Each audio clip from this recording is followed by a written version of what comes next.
يا الله إني ناديتك وسعيت إني استهديتك فهديت بالقرآن أنرت طريقي. Bismillahirrahmanirrahim. Assalamualaikum warahmatullahi wabarakatuh. Waalaikumsalam. Alhamdulillahirrabbilalamin. Wassalatu wassalam ala ashrafil anbiya'i wal mursalin Sayyidina Muhammad wa ala alihi wa sahbihi ajmain amma ba'd. Rabbi shrahli sodri wa yassirli amri wahlul uqdatam min lisani yafqahu qawli. Yang kami hormati Ustadz kita pada malam hari ini untuk mengisi kajian, Ustadz Muhammad Amar Noval. Ikhwani fillah rahimahumullah, marilah kita senantiasa panjatkan kehadirat Allah Subhanahu wa taala atas limpahan rahmat, taufik, hidayah dan inayahnya pada kita semua, yang mana sampai saat ini kita masih diberikan nikmat iman, Islam dan kesehatan, sehingga pada malam hari ini kita dapat berkumpul bersama dalam acara rutin, kajian rutin AMI PPI University Teknologi Malaysia. Tak lupa sholawat dan salam semoga Allah senantiasa curahkan pada junjungan kita, Nabi Muhammad Sallallahu Alaihi Wasallam beserta keluarga dan para sahabatnya, yang mana beliau adalah Nabi yang membawa kita dari alam kegelapan menuju kepada alam yang penuh cahaya kebenaran. Dan mudah-mudahan kita selaku umatnya mendapatkan syafaatnya kelak di yaumul qiyamah. Amin. Amin Allahumma amin. Ikhwafillah rahimakumullah, marilah kita buka acara kajian kita pada malam hari ini. Kita mulai dengan qiraah Quran yang dibacakan langsung oleh saudara kita Muhammad Al-Zikrullah. Pada saudara Ziki, pada tafadhol mashkur. Silakan. Oke. A'udzu billahi minasy syaithanir rajim. Bismillahirrahmanirrahim. Lau anzalna hadzal qur'ana 'ala jabalin ra'aitahu khashi'an mutasaddian min khasyatillah. Wa tilka amthalu nadribuha lin-nasi la'allahum yatafakkarun. Wallahu alladzi la ilaha illahu alimul ghaibi wasyahadah huwar rahmanur rahim. Wallahu alladzi la ilaha illahu al-malikul quddusus salamul mu'minul muhaiminul azizul jabbarul mutakabbir. Subhanallahi amma yushrikun. Wallahul khaliqul bari'ul musawwiru lahul asma'ul husna. Yusabbihu lahu ma fis samawati wal ard wa huwal azizul hakim. Shadaqallahul azim. Shadaqallahul azim, shadaqa rasulillahi ajma'in. Baik, untuk acara selanjutnya kita langsung marilah kita dengarkan materi kajian pada malam hari ini yang akan disampaikan oleh Ustadz kita, abang kita semua, Ustadz Muhammad Amar Noval. Kepada beliau, falyatafadhol mashkur. Ya, silakan Bang. Ya, terima kasih Mas Rafif ya. Bismillahirrahmanirrahim. Alhamdulillahirabbil alamin wa bihi nasta'inuhu ala umuri dunya waddin. Wassalatu wassalamu ala asrafil anbiya'i wal mursalin nabiyina Muhammadin wa ala alihi wa ashabihi wa man tabi'ahum ihsanin ila yaumiddin. Rabbi shrah li sadri wa yassirli amri wahlul 'uqdatam min lisani yafqahu qawli amma ba'd. Para hadirin, para anggota AMI ya, atau para jamaah atau adinda sekalian semuanya yang berbahagia, yang dirahmati Allah Subhanahu wa taala. Tentu senang rasanya berbahagia bisa kembali berjumpa. Alhamdulillah atas izin Allah Subhanahu wa taala ya kita bisa kembali bermajelis bersama-sama dalam rangka meningkatkan keimanan dan ketakwaan kita kepada Allah Subhanahu wa taala. Tentunya kita sebagai seorang yang beriman, seorang yang beragama Islam, tentu diwajibkan ya untuk kita memahami dan mempelajari agama kita walaupun kita tidak berada di jurusan agama ya, karena tentu di akhirat nanti yang bisa menyelamatkan kita adalah bukan dari jurusan kita, tapi adalah amalan soleh kita, agama kita ya, dan tentu pemahaman kita terhadap agama kita.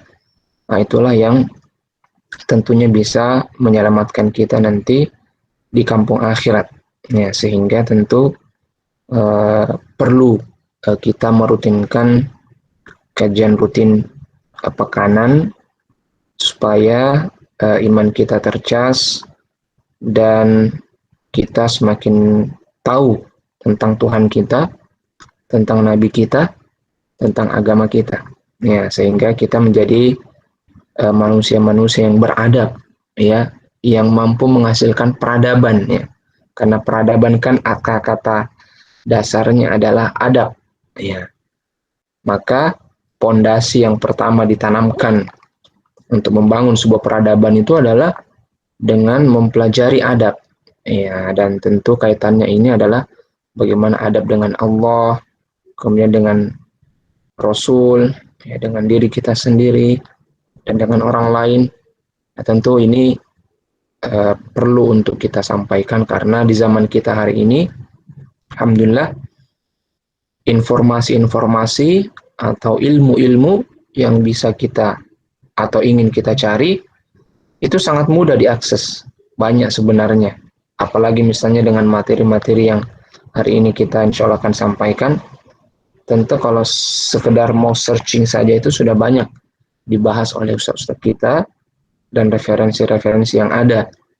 Tapi tentu ada perbedaan kenapa kita mesti berguru. Adanya guru yang menyampaikan ya, tentu ini semata-mata tidak lain adalah karena bagian dari adab menuntut ilmu ya.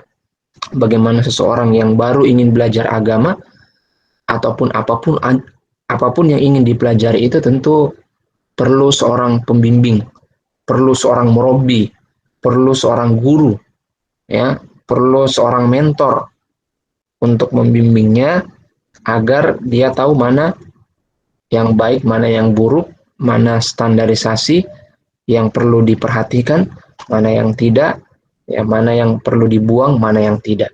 Nah, itulah peran guru dalam hal ini dalam mengajarkan ilmunya. Dan juga guru itu adalah penyambung zaman, ya, sehingga tentunya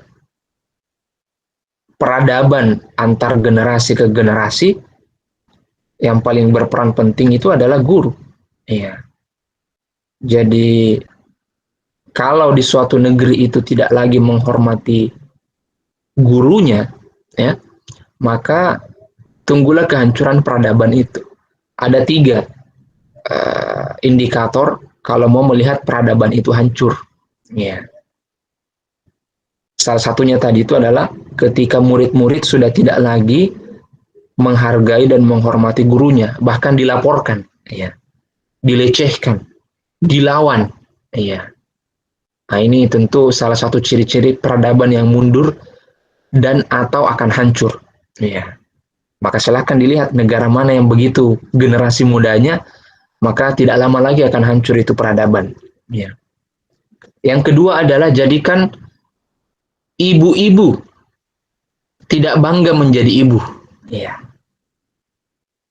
Keluarkan mereka dari rumah, suruh mereka bekerja dan menjadi wanita karir sampai dia lupa terhadap kewajibannya untuk mengurusi rumah tangganya, mendidik dan membesarkan anaknya, dan merawat suaminya. Nah, itu keluarkan para ibu-ibu itu keluar jadi model-model di showroom misalnya, atau di sales marketing dan seterusnya, supaya produk cepat laku sehingga dijadikan foto model. Nah, dan akhirnya lalai dengan membangun generasi, maka tunggulah hancur generasi. Ya. Ini ada dua ya. Dan yang ketiga adalah hancurkan muru'ah atau hancurkan kepribadian dari seorang tokoh atau ulama yang ada di sana. Kalau sudah hancur tokoh panutannya, dikucilkan, dihancurkan image ya gurunya atau yang dijadikan panutan di sebuah negeri, maka tunggulah kehancuran. Nah, ini tiga yang disampaikan oleh para cendekiawan muslim kalau ingin menghancurkan generasi. Bukan kata, bukan dengan kekerasan. Cukup dengan tiga ini, maka disilakan dihancurkan.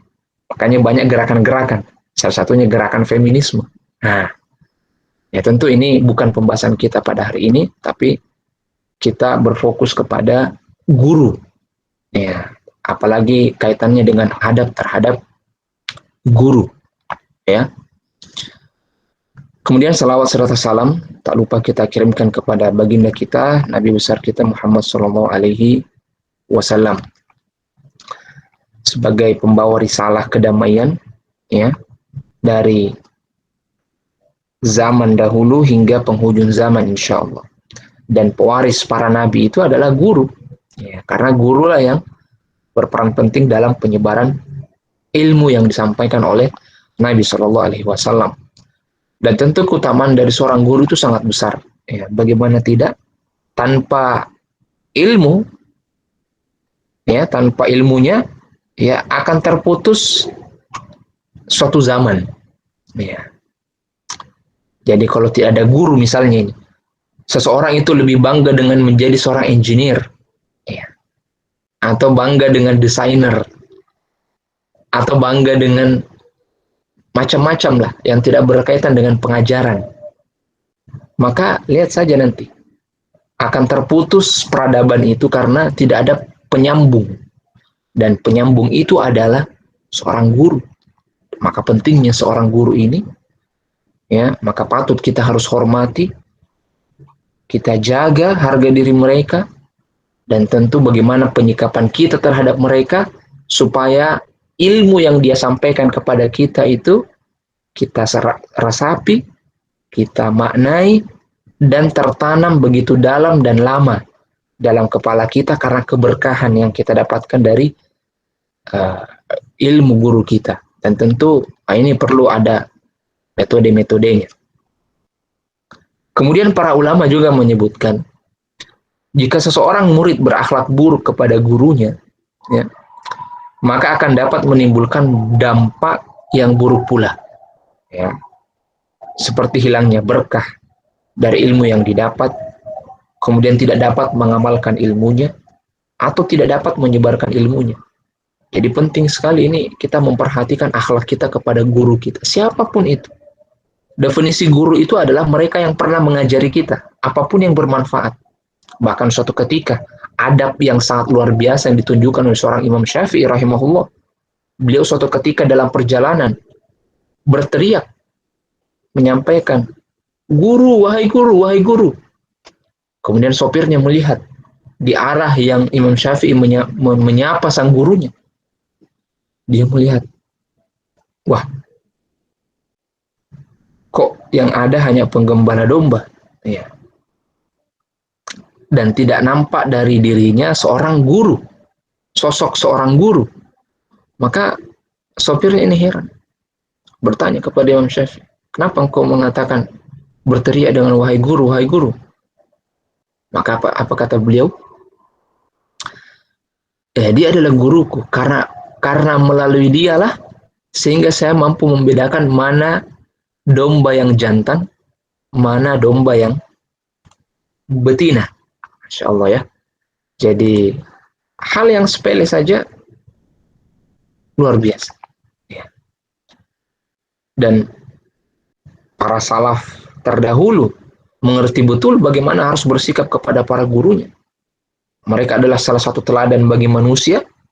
Para salaf itu adalah teladan bagi manusia setelahnya karena telah memberikan contoh dalam penghormatan terhadap para guru. Ya, sahabat Abu Sa'id Al-Khudri radhiyallahu anhu pernah berkata bahwa saat kami sedang duduk-duduk di masjid, ya, Maka keluarlah Nabi Muhammad SAW, kemudian duduk di hadapan kami. Maka seakan-akan di atas kepala kami ini ada seekor burung. Tak satupun dari kami yang dapat berbicara. Hadis riwayat Bukhari.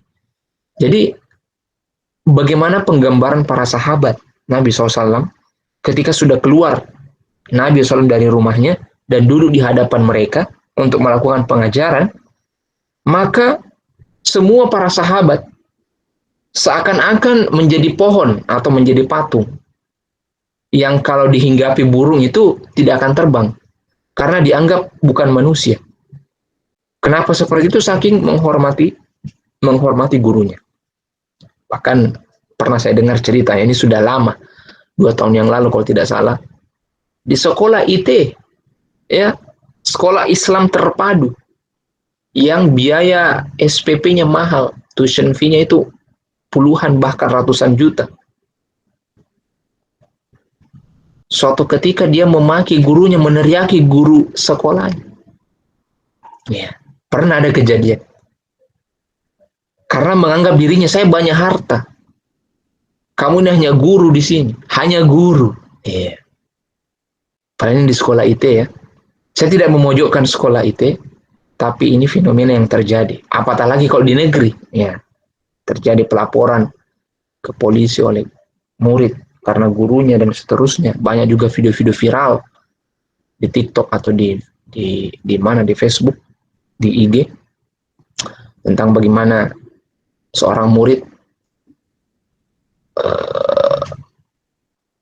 mengebiri ya, atau mempermainkan gurunya ya yang sudah tua. Mentang-mentang gurunya sudah tua sehingga dia masih muda ya, untuk bahan lelucon ya dia permainkan gurunya. Nah, ini bagaimana keberkahan bisa datang menghampiri suatu generasi. Nah, di sini makna adab. Nah, adab secara bahasa artinya adalah menerapkan akhlak mulia. Ya, jadi ketika kita beradab atau berbicara tentang adab, itu sebenarnya adalah penerapan akhlak mulia. Ya, dalam Fathul Bari Ibnu Hajar mengatakan, wal adabu istimalu ma yuhmadu qawlan wa fi'lan wa abbaru ba'duhum anhu bi annahu al-akhdhu bi makarimil akhlak. Al-adab artinya menerapkan segala yang dipuji oleh orang, baik berupa perkataan maupun perbuatan. Sebagian ulama juga mendefinisikan adab adalah menerapkan akhlak-akhlak yang mulia. Nah, ini silahkan dicek di Fathul Bari ya. Jadi Ibnu Hajar al-Asqalani menyampaikan bahwa adab itu adalah penerapan atau menerapkan akhlak-akhlak yang mulia. Ya, nah, jadi inti dari adab-adab itu adalah bagaimana kita menerapkan akhlak yang mulia. Kemudian dari sisi dalil, ya, tentang perintah untuk berakhlak mulia ini sangat banyak. Salah satunya adalah akmalu al-mu'minin imanan ahsanuhum khuluqa. Kaum mukminin yang paling sempurna imannya adalah yang paling baik akhlaknya. Ya, kemudian juga Nabi SAW bersabda, innama bu'ithtu liutammima makarimal akhlak. Sesungguhnya aku diutus untuk menyempurnakan akhlak. Jadi seolah-olah di sini Nabi SAW diutus bukan untuk menjadi khalifah, bukan untuk menerapkan syariat, bukan untuk menegakkan tauhid. Tapi dalam hadis ini seolah-olah Nabi itu hanya diutus untuk menyempurnakan akhlak saja. Bukan memperbaiki akhlak, tapi menyempurnakan. Artinya sudah ada benih. Sudah ada sedikit tanda-tanda akhlak mulia yang ada di dalam kaum manusia pada saat itu. Misalnya di Jazirah Arab, orang-orang Arab. Orang-orang Arab itu sebelum datangnya Islam, mereka ada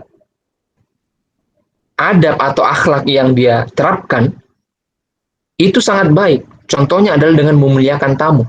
Jadi kalau Anda misalnya berada di Arab, dan Anda ketuk saja 3 kali ketuk pintu orang-orang Arab itu, pasti dibukakan dan dijamu sampai 3 hari. Ya, layaknya seperti seorang raja. Jadi tidak mungkin Anda lapar kalau Anda mengetuk pintu orang-orang Arab. Nah, kebetulan saya di Sulawesi. Di Sulawesi ada satu kabupaten namanya Jeneponto. Di sana itu orang, kalau kita biasanya secara umum makan sembelihan sapi dan kambing. Kalau mereka di sana itu kuda dijadikan sop. Ya, Kalau kita kan masih dinaikin kan, ya ditunggangin. Kalau mereka di sana ganas betul ya, ya dijadikan sop ya, soto kuda. Ya, luar biasa ya. Jadi dipanggang itu kudanya di sana.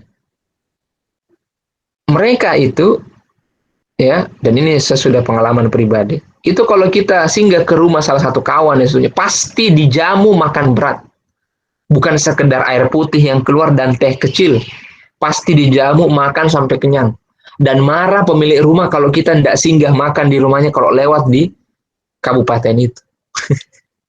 Luar biasa ya. Jadi ini salah satu akhlak yang baik yang dimiliki oleh waktu itu di Jazirah Arab sebelum Nabi SAW diutus menjadi Nabi. Ya.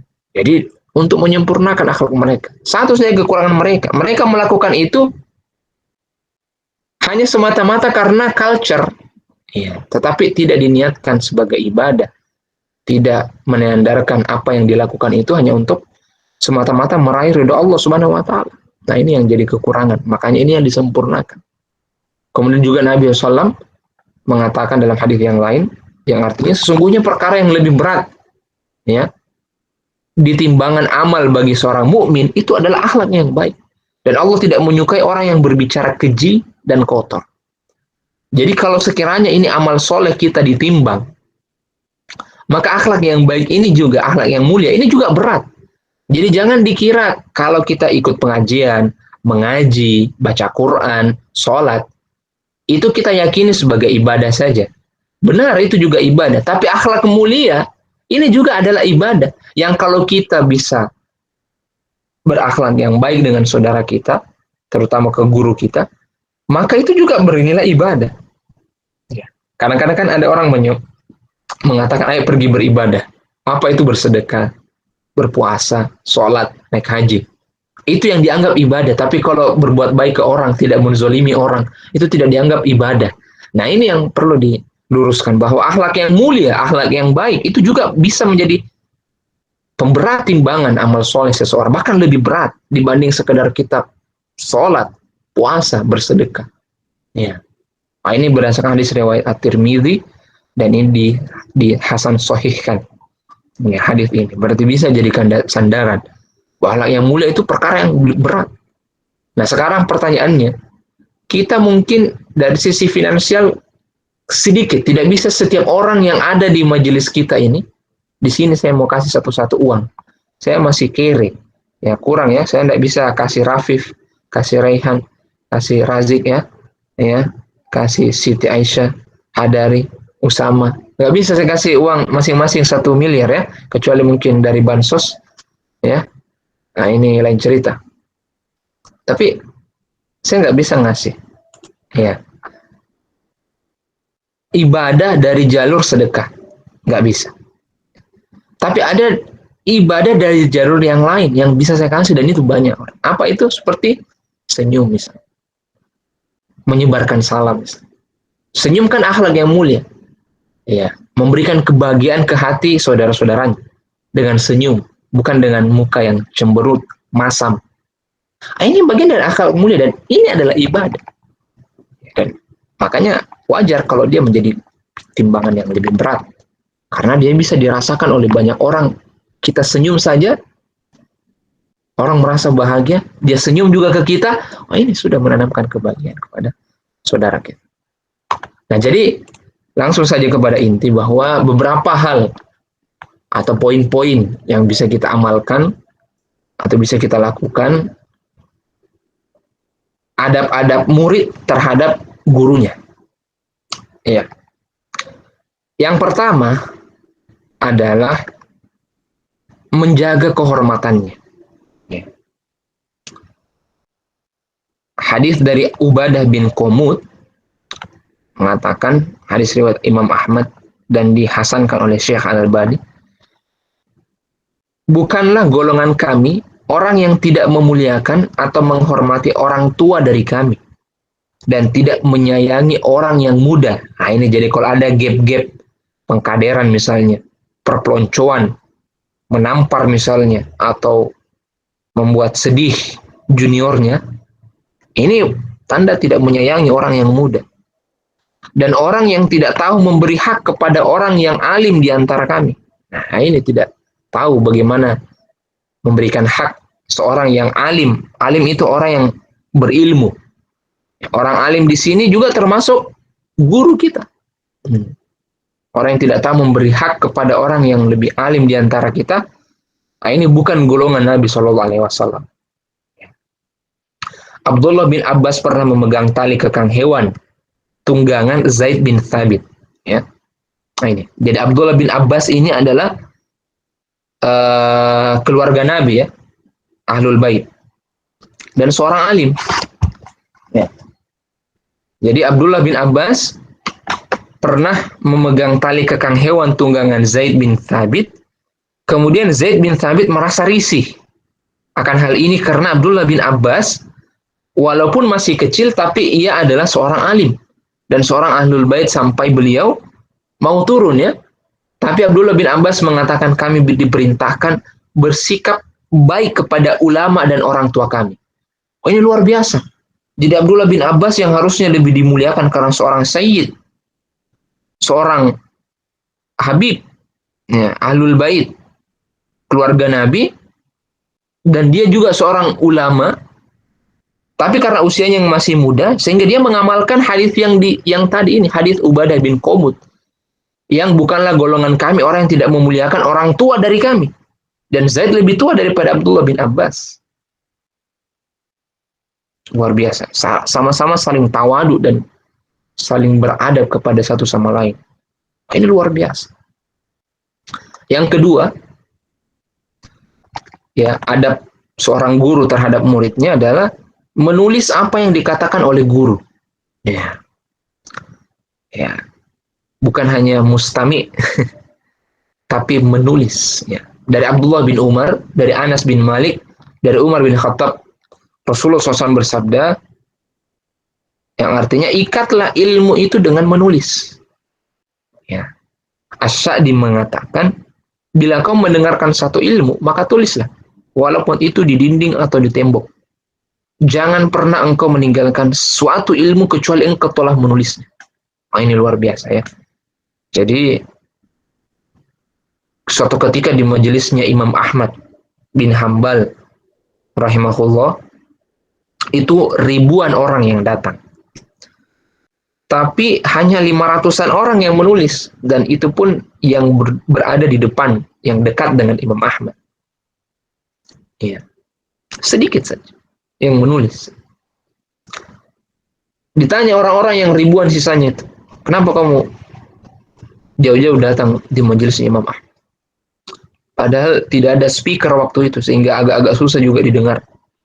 Maka apa jawaban mereka? Kami datang di sini hanya untuk melihat adab, akhlak dari Imam Ahmad bin Hanbal. Masya Allah, ya.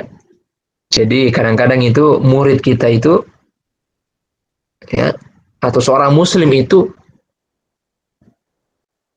dia dilihat bukan dari kata-katanya. Apalagi kalau sering ingkar janji. Janji-janji yang disampaikan waktu kampanye, lain yang dijanjikan, lain yang dikerja. Itu orang Indonesia biasanya, ya. Tapi yang dilihat adalah apa yang engkau lakukan. Tidak diumbar-umbar misalnya Jakarta International Stadium, ya. Tidak pernah diumbar-umbar, diiming-iming, tiba-tiba jadi berdiri. Ya. Jarang kita dengar iklannya, tapi tiba-tiba langsung ada pertandingan persahabatan antara pemerintah DKI dengan, saya lupa satu. Itu. Karena tidak ada buzzernya, ya. Oke, yang ketiga adalah mendengarkan apa yang disampaikan oleh guru. Ya, ini tadi. Jadi tingkatan yang kedua tadi adalah menulis, dan yang ketiga adalah mendengarkan. Ya. Umar bin Khattab radhiyallahu anhu mengatakan, jadilah kamu orang alim, atau muta'allim, atau mustami', pendengar. Dan jika kamu menjadi yang keempat, maka kamu akan celaka. Ini kata Umar, ya. Athar Umar. Kemudian Abu Darda juga mengatakan, tidak apa-apa menjadi orang yang keempat. Tapi orang yang keempat ini adalah simpatisan. Nah, dan jangan menjadi orang yang kelima, karena kamu akan binasa.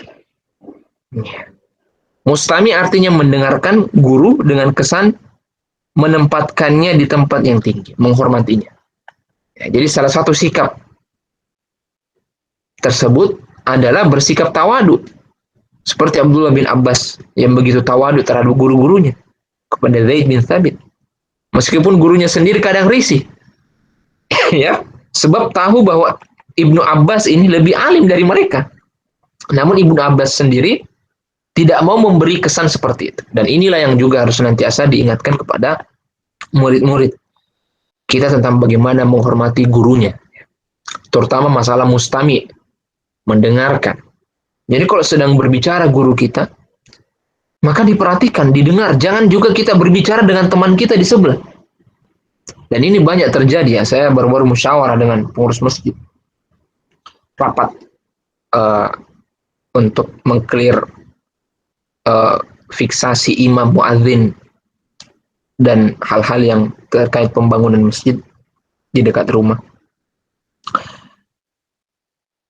Ini yang bicara ini orang tua, ya, dan memang agak lambat dia caranya bicara. Tapi kadang-kadang kalau beliau bicara itu, anggota yang lain itu ikut bicara. Ini bapak-bapak, ya. Saya termasuk yang muda, masih kalangan muda. Tidak didengar, ikut juga bicara yang lain, bahkan keras juga suaranya, Masya Allah ya. Jadi saya kadang-kadang kasihan, bukan hanya kasihan, tapi saya menempatkan posisi saya di tempat beliau itu, oh Masya Allah. Jadi begini yang dirasakan kalau kita berbicara dan orang lain juga bicara gitu. Nah, ini adab yang kurang baik. Jadi seharusnya siapapun itu, bahkan teman kita pun, apalagi kalau kita seorang pemimpin, harusnya lebih banyak mendengar daripada banyak bicara. Mendengarkan keluhan-keluhan di bawah dan seterusnya. Jadi mari kita menjadi seorang yang mustami. Dan sampai-sampai pendengaran itu menjadi apa? Mendengar itu ada program latihan mendengar. Menjadi good listener. Ada pelatihannya, ada workshopnya. Ada bagaimana menjadi pendengar yang baik, itu ada. Nah, di sini agama kita telah menyampaikan menjadi seorang pendengar yang baik, itu bagian dari adab yang baik.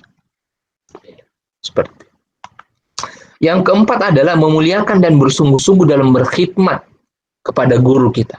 Nah, ini jadi kita muliakan dan bersungguh-sungguh berkhidmat. Dan di sini yang dimaksud guru ini, jangan kesannya guru ini hanya orang yang mengajarkan kita agama.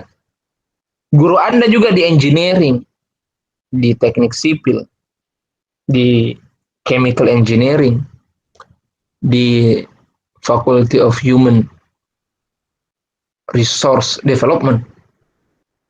Walaupun mengajarkan ilmu yang berkaitan dengan dunia, tapi dia bermanfaat untuk manusia, itu juga bagian dari ilmu. Dan mereka juga berhak mendapatkan hak-hak mereka dari murid-murid untuk dihormati. Maka insya Allah kalau Anda seperti itu, maka insya Allah keberkahan ilmu yang Anda pelajari nantinya bisa Anda dapatkan dan bisa Anda amalkan, dan insya Allah akan berkekalan ya ilmunya. Ya. Yang kelima adalah tidak mendahului dari guru-gurunya. Ya, artinya jangan menimpali jika ada yang oleh guru kita. Ya. Jadi tidak boleh kita mendahului guru kita. Jadi misalnya nih, lagi tebak-tebakan, tiba-tiba bertanya atau mau apa gitu. Kita sebenarnya sudah tahu. Tapi karena kita ingin mau menonjolkan, saya mau ini karena saya mau merasa bahwa ini yang hebat di antara teman-teman yang lain. Nah, ini tidak boleh ya. Ya. Jadi di sini gambar, walaupun Rasulullah SAW tidak persis sama dengan posisi guru sekarang hari ini, tapi paling tidak seorang murid tidak boleh mendahului ustadznya, ya, gurunya dalam segala sesuatu. Ini juga Nabi Musa terhadap Nabi Khidir, di mana beliau selalu meminta izin dulu. Sampai-sampai ketika mau belajar kepada Nabi Khidir pun, boleh meminta izin terlebih dahulu. Nah, ini jadi kita perlu minta izin mendahului, termasuk mendahului pulang atau mendahului keluar dari meeting Zoom. Ya. Itu bukan bagian adab yang baik. Nah, jadi problem kita hari ini, mungkin dia pintar tapi tidak beradab. Banyak dia ketahui tapi tidak beradab. Yang keenam, bermulazamah atau dekat kepada guru dengan tujuan mengambil manfaat dari adabnya dan mengambil manfaat dari ilmunya. Nah, ini tadi yang seperti kita ceritakan tentang kisah bagaimana Imam Ahmad dalam majelisnya, ya, banyak yang hadiri dan hanya sedikit saja yang mendekat dan menulis. Itu yang bagian dekat-dekat saja. Adapun yang di belakang-belakang itu mereka hanya ingin mendapatkan manfaat, mengambil adab dari gurunya. Ya. Di sini kata Imam Syafi'i, salah satu cara untuk mendapatkan ilmu adalah dengan banyak menemani guru dalam waktu yang panjang. Ini nasihat Imam Syafi'i. Nah, ini yang harusnya diajarkan kepada murid kita untuk banyak bermulazamah dengan gurunya sehingga dia bisa mendapatkan banyak ilmu. Ya, baik itu ilmu yang disampaikan secara langsung maupun ilmu berupa adab-adab Rasulullah SAW yang dicontohkan langsung oleh seorang guru dalam kehidupan sehari-hari. Nah, jadi kadang-kadang murid-murid kita itu lebih melihat perilaku kita daripada perkataan kita. Ibrahim An-Nasai pernah mengatakan, kami mendatangi Masruq bin Ajra, salah seorang murid dari Abdullah bin Mas'ud, salah seorang tabi'in, ya. Abdullah bin Mas'ud ini adalah masuk golongan tabi'in. Lalu kami belajar dari akhlak dan budi pekertinya. Masya Allah, ya. Jadi sengaja mendatangi Masruq bin Ajra, ya, untuk belajar akhlak dan budi pekerti. Ada, itu bagian. Ada yang mengatakan, saya langsung saja belajar ilmu, tidak apa-apa. Banyak adalah adab juga, itu bagian ilmu, ya. Mengilmui adab. Para ulama salaf itu, mereka dari adab 30 tahun, baru ilmu 20 tahun. Nah, kita ini berapa? Umur kita belum sampai 30, sudah sarjana. Sudah ya. Ya. Ya. Nah, inilah manfaat dekat guru kita, ya. Kemudian Abdullah bin Wahab, ya, katakan yang pelajari dari Imam Malik dari adabnya lebih banyak, kemudian ilmunya. Ya. Jadi Abdullah bin Wahab ini adalah beliau termasuk perawi yang fiqh, ya. Beliau mengatakan, saya pelajari dari Imam Malik rahimahullah lebih banyak adabnya daripada ilmu. Ya.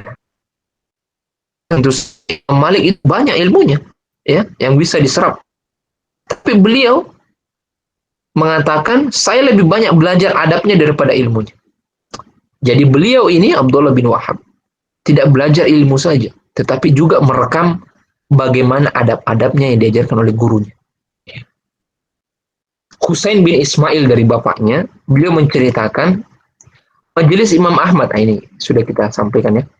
Majelis Imam Ahmad dihadiri oleh sekitar 5.000 orang dan hanya sekitar 500 orang yang menulis ilmu. Dan selebihnya hadir untuk sekedar mempelajari adab dan perilaku Imam Ahmad. Ya. Sama juga kadang untuk mengenal adabnya Syekh Al-Utsaimin, ya. Itu kita perlu melihat siapa murid yang terdekat. Ya, jadi dengan bermulazamah ini, ya, kita bisa mengcopy apa yang dilakukan oleh guru kita. Dan ketika kita mau mempelajari tentang guru kita, maka kadang-kadang kita melihat yang mana murid yang paling dekat. Nah, ini dia. Pentingnya kita bermulazamah. Jadi kalau ingin menjadi seorang yang bagus dalam hal kepemimpinan, maka bermulazamah dengan seorang leader. Kalau mau menjadi seorang hafiz Quran, maka bermulazamah dengan seorang menghafal Quran yang sudah al-hafiz. Ya, bagaimana mereka menghafal Quran. Bagaimana mereka struggle ketika down, motivasinya dalam menghafal, apa yang dilakukan. Nah, ini harus bermulazamah bersama-sama, ya. Dan tengok bagaimana adab mereka. Yang ketujuh adalah berada pada saat duduk di depan guru dengan cara mengkonsentrasikan pemikiran kita kepadanya, menghadirkan seluruh panca indera kita. Jadi konsentrasi. Hasan bin Ali, ya cucu Rasulullah SAW, pernah menasihati anaknya dengan mengatakan, ya, wahai anakku, jika engkau menghadiri majelis para ulama, maka hendaknya engkau lebih bersemangat mendengar daripada berbicara. Ya, termasuk kalau di zaman kita ini berbicara ini adalah dalam bentuk WA atau sambil buka HP. Ya, membuka Facebook atau IG, melihat feed. Padahal ini lagi majelis ilmu ini, lagi kajian. Nah, ini sama dengan dia berbicara. Jadi Hasan bin Ali menasihati anaknya, wahai anakku, jika engkau menghadiri majelis para ulama, maka hendaknya engkau lebih bersemangat mendengar daripada berbicara.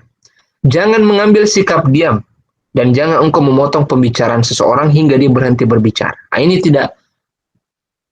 Adab yang kurang baik itu adalah kalau kita suka potong-potong pembicaranya orang. Ya, jadilah seperti Karni Ilyas. Ya. Karni Ilyas itu kalau memberikan kesempatan kepada orang berbicara di ILC, tidak dipotong-potong. Ya, beda kalau di mata Najwa ya. Langsung dipotong-potong ya, tidak clear. Ya, jadi adab yang baik itu adalah kita mendengarkan pembicaraan orang hingga dia berhenti.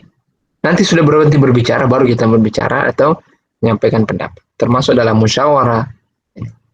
Terus nanti ada yang bertanya, jadi bagaimana kalau dia tidak mau berhenti berbicara? Ya, maka disinilah kebijakan dari pimpinan sidang ya untuk menginterupsi atau menyampaikan dengan cara yang baik bahwa waktu bicaranya sudah lebih dari 10 menit. Ya. Makanya kalau kita tengok di parlemennya orang-orang di Malaysia, parlemennya itu kalau setiap anggota parlemen yang berbicara itu langsung jalan waktu 2 menit. Jadi mereka menyampaikan pendapat hanya maksimal 2 menit. Jadi mereka betul-betul tidak ngelor ngidul, langsung to the point apa yang ingin disampaikan. Karena kita punya waktu ini berharga. Kemudian yang ke-8 adalah bersikap sabar terhadap guru dalam segala hal. Termasuk dalam hal penyampaian ilmu dari guru. Sebab terkadang ada guru yang menahan ilmunya, ya, atau menunda penjelasannya, meski tetap akan disampaikan. Nah, ini dicontohkan dengan kesabaran Umar bin Khattab ketika terjadi peristiwa Jibril. Ya, beliau mengetahui tentang siapa yang datang setelah 3 hari. Padahal sebenarnya beliau sangat ingin mengetahuinya, namun beliau sabar hingga Rasulullah SAW sendiri yang menyampaikannya. Ya. Jadi kadang-kadang ada yang kita sudah tahu, tapi kita bersabar untuk bersikap terhadap penyampaian guru kita. Ya. Yang ke-9 adalah mendengarkan dengan baik. Nah, ini juga kita tadi sudah dengarkan ya. Ya, satu perkataan dari Atha bin Abi Rabah, tabi'in yang hidup di Mekah, beliau mengatakan, sesungguhnya aku kadang mendengarkan hadis dari seseorang, padahal aku lebih mengetahuinya dari dia. Ya.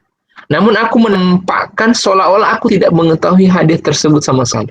Masya Allah ya. Jadi Atha bin Abi Rabah ini seorang ulama ya, seorang yang berkulit hitam, ulama, orang tabi'in yang hidup di Mekah. Biasanya kan kalau di masjid-masjid itu kan ada pembacaan hadis. Ya. Nah, beliau kalau ada yang dibacakan hadis, sebenarnya dia lebih tahu. Bahkan syarahnya, asbabun urutnya, dia udah tahu. Tapi dia menampakkan seolah-olah saya tidak mengetahui hadis tersebut sama sekali. Demi untuk menghargai dan mendengarkan pembacaan hadis itu. Masya Allah, adabnya luar biasa. Ini mendengarkan seolah-olah, wah ini baru mendengar ini. Padahal ulama besar. Ya. Dalam perkataan yang lain, beliau juga menyampaikan, sesungguhnya aku kadang mendengarkan seorang pemuda berbicara tentang satu hadis. Lalu saya memperhatikan perkataannya seakan-akan belum pernah mendengarkan hadis itu sebelumnya. Padahal saya telah mendengarkan hadis itu sebelum anak muda itu lahir. Ya, jadi termasuk juga dengan yang lebih muda dari kita. Kalau dia lagi menyampaikan ilmu, maka kita menjadi mustami' yang baik, pendengar yang baik. Kita mendengarkan dengan seksama, seolah-olah kita tidak tahu apa yang disampaikan. Nah, ini bentuk ketawaduan seorang ulama Rabbani Jangan seperti kita. Baru sedikit diketahui sudah mencak-mencak. Seolah-olah sudah paling benar. Paling mengetahui seluruh hadis. Padahal baru satu hadis yang dia ketahui. Ya. Padahal ada namanya ulama fikih. Ulama fikih itu dia sudah membaca seluruh hadis dan menyimpulkan berdasarkan kaidah-kaidah fikih terkait halal haram, yang mana yang di neraka, yang mana yang di surga, dan seterusnya. Kita baru hadis yang tentang neraka langsung semua neraka. Ya. Nah, itu ya. Jadi seperti itu. Nah, ini yang perlu diajarkan kepada murid-murid kita. Ya, kadang dalam pengajian kita menyampaikan sesuatu yang mungkin sudah pernah kita dengar, maka seorang murid jangan menunjukkan kesan tidak membutuhkan lagi. Ya. Atau misalnya, ya ini mohon maaf ini, misalnya alumni pesantren, saya kan dulu dari pesantren, saya masuk ke UTM ini kan untuk mau belajar ilmu-ilmu dunia. Saya sudah capek dengan ilmu-ilmu agama di pesantren saya, misalnya. Bosan saya hidup terlalu baik. Lebih baik saya pergi bergaul ke kampus umum. Bagaimana rasanya menjadi anak nakal? Ini kan. Diajak masuk AMI misalnya, apa agendanya AMI? Pengajian, aduh saya sudah panas telinga ini. Wah ini jadi bahaya ya, hati-hati. Oke. Dan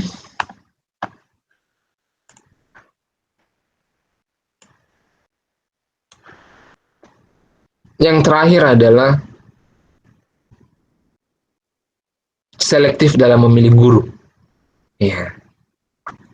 Jadi carilah guru yang mapan ilmunya, terjaga wibawanya, dikenal keistiqomahannya, dan bagus pengajarannya ya.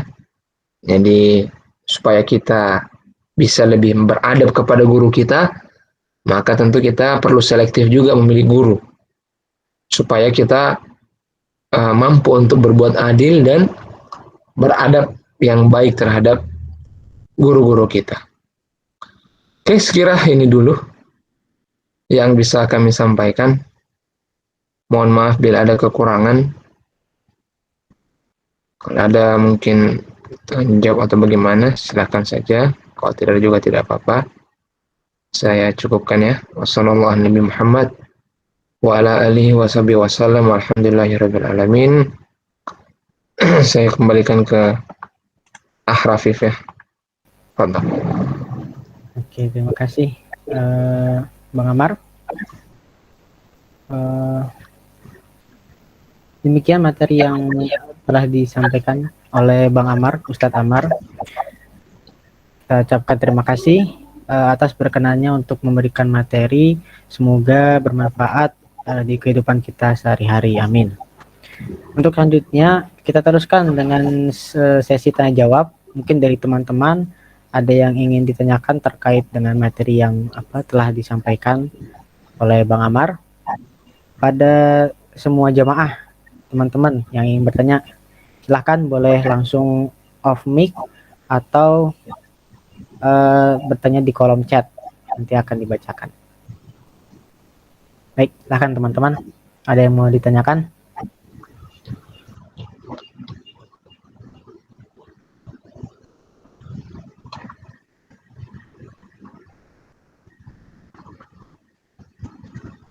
Tidak ada? Insya Allah sudah pada paham ya, insya Allah. Oh nih ada dari Razik Fakullah. Tafadhol.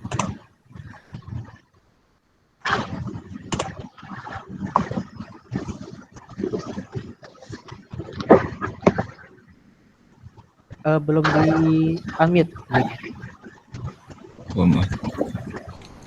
Assalamualaikum, izin bertanya Bang Amar. Assalamualaikum warahmatullahi wabarakatuh. Ya, fadhal. Kan dalam menerapkan adab kepada guru itu kan bukan hanya untuk guru yang mengajarkan agama ya, tapi juga yang mengajarkan ilmu dunia. Tapi dalam halnya guru yang non muslim gitu Bang, mungkin dalam memuliakannya apakah kita menyamakannya dengan guru-guru yang muslim atau ada batasan-batasannya gitu dalam memuliakan mereka? Itu Bang. Ya, apalagi di UTM ini banyak dosen Cina ya, atau India. Iya, iya, Masya Allah ya. Ya, jadi selama dia berkaitan dengan muamalah, dan ini kan yang kita sampaikan tadi poin-poinnya adalah bagaimana kita bermuamalah dengan baik terhadap orang lain ya, khususnya guru, maka sah-sah saja kita mengamalkan sebagai bentuk akhlak mulia kita kepada orang lain. Ya. Mudah-mudahan dengan akhlak yang baik kita ini, mereka tersentuh bahwa ini siapa yang mengajarimu ini? Yang mengajar saya adalah agama saya, yaitu agama Islam. Mengajarkan kami berbuat baik kepada orang yang lebih berilmu daripada kami. Maka mudah-mudahan dengan situ dia terluluh hatinya dan mau masuk Islam. Ya, karena tidak sedikit orang yang masuk Islam gara-gara akhlak dan adab yang baik. Ya, yang diperlihatkan ya kepada sesama makhluk. Ya, seperti itu. Kecuali mungkin beberapa hal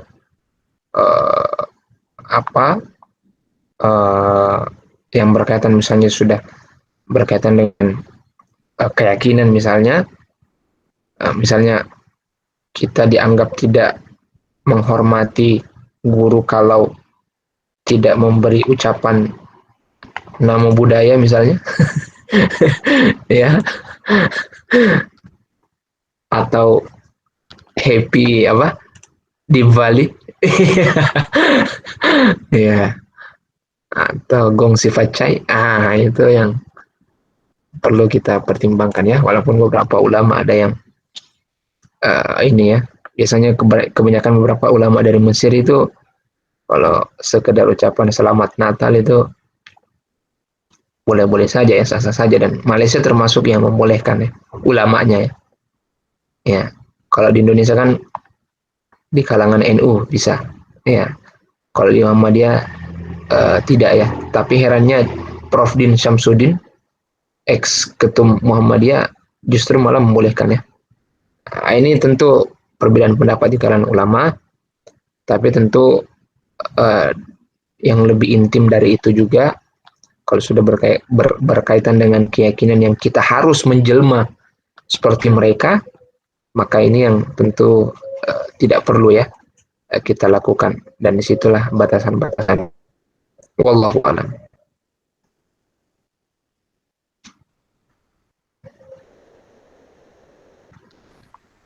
Baik, menjawab ya Razik. Alhamdulillah. Baik, untuk selanjutnya dari teman-teman yang lain ada yang mau ditanyakan atau mungkin ada yang kurang paham? Oh, nih ada di chat Bang Amar, boleh saya bacakan. Bang, bagaimana kalau misalnya guru yang tidak beradab kepada muridnya? Bagaimana kita harus bersikap, Bang? Nah, ini tepat deh, Bang. Masya Allah ya. Ya, jadi ini juga autokritik bagi seorang pengajar, pendidik, bahwa mereka juga dituntut untuk berbuat baik, berakhlak yang mulia kepada murid-muridnya. Ya. Nah, bagaimana kalau mereka yang kurang ajar gitu?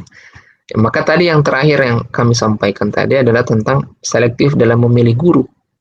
Ya, maka kita juga harus selektif memilih guru, karena jangan sampai tingkah lakunya itu menular ke kita. Maka pentingnya kita mencari guru yang mapan ilmunya tadi, berwibawa, dikenal bagus pengajarannya, dan baik akhlaknya. Ya, supaya kita bisa berbuat begitu juga kepada dia. Tapi bagaimana kalau guru itu yang seperti itu, maka kita sebagai seorang murid ya ambil baiknya, buang buruknya. Ya, atau kita cukup doakan saja semoga ini. Itu berkaitan dengan akhlak yang buruk. Tapi kalau berkaitan dia dengan kekeliruan misalnya, dan itu berkaitan dengan maslahat banyak orang, atau hanya berkaitan dengan dirinya sendiri, maka tidak apa-apa, kita boleh menasihati guru kita, tentu dengan cara yang baik, ya, dan dengan kondisi di waktu yang baik, ya. Misalnya kita mencari momen berdua, misalnya dengan guru kita, Pak, mohon maaf ini izin Pak memberikan saran dan masukan. tadi itu Bapak begini-begini di luar, kayaknya ada kesan negatif Pak, seperti itu. Ya.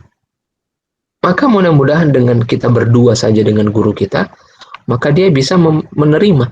Ya berbeda kalau kita langsung, Pak, Anda ini, gitu kan, suka pakai baju putih, celana hitam, kerjanya turun di got. Iya, ini kan yang apa? Di depan umum misalnya tuh di sosial media. Ini yang niatnya kita menyampaikan itu untuk menjatuhkan dia atau ingin memberikan nasihat supaya dia berubah. Ya tentu kalau dia ingin dia berubah, tentu kita niatnya dengan cara yang baik, ya. Nah, kalau enggak ya seperti itulah jadinya. Maka yang pertama ya kita bersabar ya terhadap beliau. Ya, yang kedua kita coba nasihati dengan cara yang baik. Bahwa Pak seharusnya guru itu seperti ini Pak. Perkataannya itu dijunjung, harus keluar kata-kata mutiara, berwibawa, ya. Karena kan manusia juga, ya. Tentu dia manusia biasa, tidak luput dari kesalahan, tidak maksum, ya. Hanya Nabi SAW yang maksum. Dan sekiranya kalau orang yang bisa memberikan nasihat pengajaran hanya orang yang maksum saja, maka sepeninggal Nabi SAW tidak ada yang bisa didengar nasihatnya. Karena kita semua ini tidak maksum. Saya juga kadang-kadang ada kesalahan. Mungkin antum mendapati postingan saya menyindir seseorang atau banyak kelompok. Iya. Itu tidak perlu. Iya. Kadang-kadang khilaf, kadang-kadang ditujukan kepada certain people, tapi yang baca banyak people.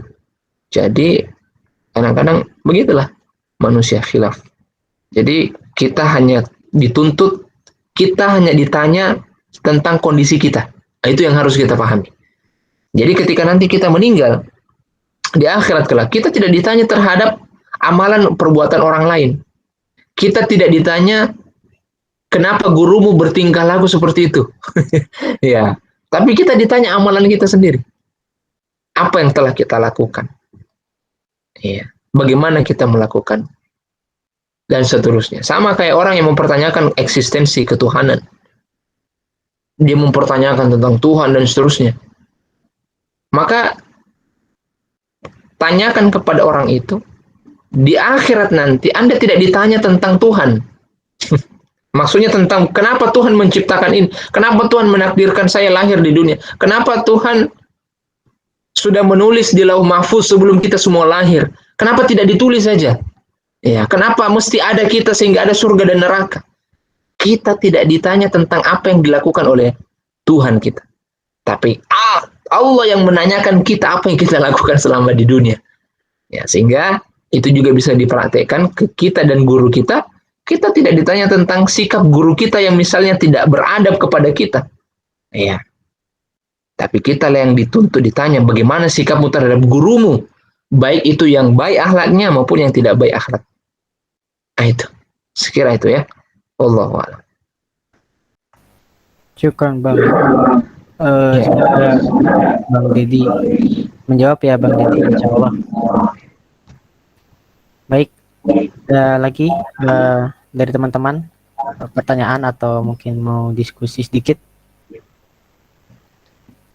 Oke, kalau tidak ada, karena waktu juga sudah larut ya, mungkin kita akhiri saja. Tibalah kita di penghujung acara. Saya selaku moderator mohon maaf yang sebesar-besarnya apabila ada tutur kata yang salah dan tidak sopan atau kurang berkenan di hati para jamaah sekalian, para teman-teman semua, terkhususnya untuk Bang Amar sebagai pemateri. Marilah kita akhiri kajian pada malam hari ini dengan bacaan alhamdulillah dan doa kafaratul majelis. Alhamdulillahirabbil alamin. Subhanakallahumma wa bihamdika asyhadu an la ilaha illa anta astaghfiruka wa atubu ilaik. Akhirul kalam wabillahi taufiq wal hidayah. Wassalamualaikum warahmatullahi wabarakatuh. Waalaikumsalam warahmatullahi wabarakatuh.